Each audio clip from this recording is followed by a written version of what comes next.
তারা যুবলীগের লোক আমাকে বিএনপির নাম বললে তখন মারতেছিল, ওরা বলছে বিএনপির লোক তারা না। আপনার ধরেন আমরা আগে থেকে জানি যে কোনো লোক অন্যায় করলে তখন স্বীকার করে সেটা আমাকে দলের লোক।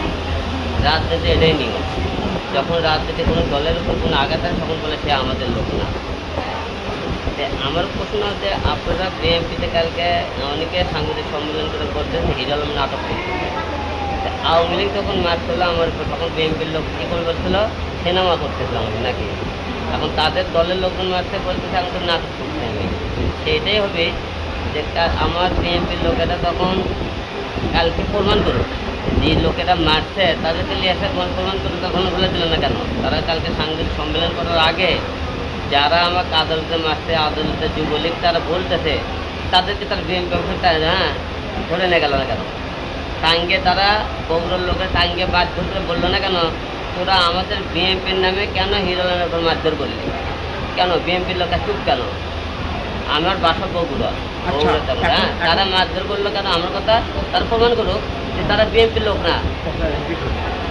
এখন কথা হচ্ছে যে কালকে যে মামলাটা করা হচ্ছে সেই মামলার মধ্যে বগুড়া থেকে আসামির নামের মধ্যে টোটাল ৩৯ জন আছে। তার ভিতর নাম পাওয়া যাচ্ছে তানসেন, রেজাউল করিম তানসেন আর আনোয়ার হোসেন রানা।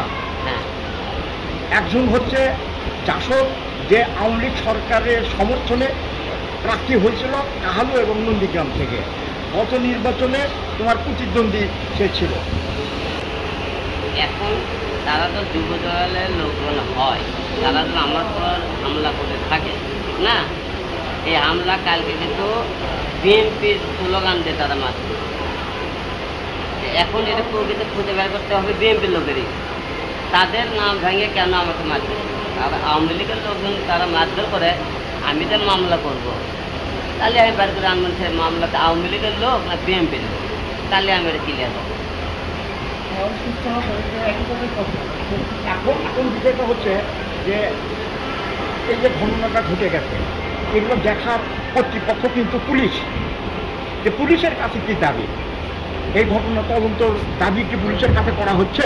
এই ঘটনা তদন্ত পুলিশের কাছে দাবি, এবং যারা প্রকাশে মারধর করেছে তাদেরকে কঠোর যারা, এবং ওদের মূল উদ্দেশ্য ছিল আমাকে হত্যা করা, হত্যা চেষ্টার আসামি তাদেরকে মনে করেন অবশ্যই পুলিশ ধরে আনে কঠোর শাস্তি না দিলে এরা প্রকাশে আরও 2-4 লোক আমার মতো ধরেন কালকে আমি মারাও দিতে পারতাম। এইরকম অনেকেই তারা মারে ফেলে দিতে পারে, তাই এদেরকে কিন্তু অবশ্যই শাস্তির ব্যবস্থা করবে। সে যে দলেরই লোক, আওয়ামী লীগ হোক আর বিএনপি হোক, সে যে দলের লোক হোক তার থেকে কঠোর ব্যবস্থা নিতে হবে। এখন ডাক্তার বলতে কিছু একটা জখম আছে মারে, আর প্রচণ্ড ব্যথা আছে, এখন দেখা যাক কি দেখে। আচ্ছা, আর একটা আমার সর্বশেষ প্রশ্ন, সেটা হচ্ছে ঢাকার 9 নম্বর আসন থেকে গত নির্বাচনে প্রার্থী ছিলেন 17, সেই আসনের আওয়ামী লীগ প্রার্থী কে ছিল? আরাফাত, মোহাম্মদ আলী আরাফাত, যে তথ্য প্রতিমন্ত্রী হয়েছিল।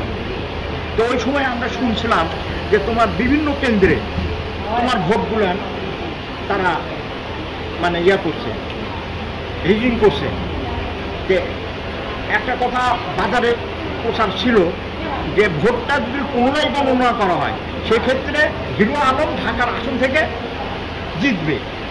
যে এই ব্যাপারে আমাদের প্রশ্ন যে হার জিত সেটা পরের কথা, নির্বাচন সরকার এখন যেখানে গেছে গেছে, কিন্তু ওই নির্বাচনের ফলাফল যদি গণনা করা হয় তাতে কি হিরো আলম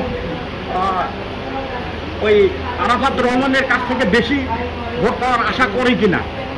আসলে কাল নন্দীগ্রাম এখানে ভোট গণনা করা হয়, আমি বিপুল ভোটে আমি জয়লাভ করছি। ঢাকাও তো ভোট গণনা করা হয়, এবং ঢাকার বিভিন্ন কেন্দ্রে দেখবেন যে সমস্ত সেনাবাহিনী এলাকা যে কেন্দ্রগুলো, সেই কটা কেন্দ্রগুলো সবকটা আমি পাঠ করছি।